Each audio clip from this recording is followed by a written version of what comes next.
Nyhedsoversigten. Sydafrikas hvide mindretalsregering fører krig mod den afrikanske nationale kongres, det siger ANC-lederen Nelson Mandela. Hele fredsprocessen i Sydafrika er truet, tilføjer han. Udtalelsen kom efter et møde i eftermiddags med Sydafrikas præsident F.W. de Klerk. De to skulle have fundet en politisk løsning på de blodige kampe mellem rivaliserende sorte grupper i nærheden af Johannesburg. Alene i dag er 25 sorte blevet dræbt. Storbritannien skal som det første europæiske land sende tropper og kampvogne til Mellemøsten. Det er endnu uvist, hvor stor den britiske styrke bliver. Beslutningen kommer efter, at USA's udenrigsminister James Baker i går kritiserede sine NATO-allierede for ikke at gøre nok for den militære opbygning i Mellemøsten. Den amerikanske militære opbygning fortsætter. Styrkerne har optrappet sikkerhedsforanstaltningerne i dag af frygt for angreb fra palæstinensiske terrorgrupper. Amerikanske militære kilder siger, det kun er et spørgsmål om tid, før det amerikanske mål bliver angrebet, enten i Mellemøsten eller i Vesteuropa. Og forholdene for de over 100.000 flygtninge i Jordan er blevet forbedret. Der er for eksempel ikke længere mangel på drikkevand. Anmodninger fra regeringer i Indien og i Bangladesh om at sende mad til deres strandede statsborgere i Jordan blev i dag taget op i FN.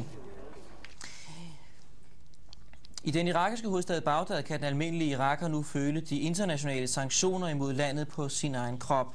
Køerne foran madvarebutikkerne er i de sidste 2 dage blevet længere og længere, og det irakiske styre har meddelt, at folk, som hamstrer mad og andre varer, vil blive straffet på det strengeste. Ifølge ubekræftede forlydender skal nabolandet Iran, som i går genoprettede diplomatiske forbindelser med Irak, nu sende mad og medicin til landet. I Moskva er Gorbachevs økonomiske reformplan blevet godt modtaget af Sovjetunionens parlament, men i eftermiddag sagde Gorbachev, at hans egen plan simpelthen ikke er god nok. Præsidenten siger, at han foretrækker en mere hurtig omstilling til markedsøkonomi på linje med idéer fremlagt af Boris Jeltsin, leder af Sovjetrepublikken Rusland. Udtalelsen faldt kun timer efter, at parlamentet næsten enstemmigt vedtog Gorbachevs reformplan. Mange af parlamentsmedlemmerne kræver, at den konservative premierminister Nikolaj Ryzhkov går af.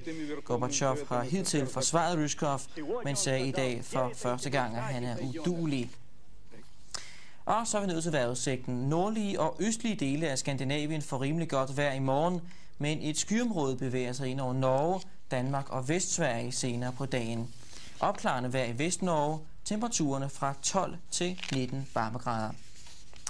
Nyhedsredaktionen slukker og lukker for i aften. Vi er tilbage med flere nyheder i morgen aften kl. 7. God aften.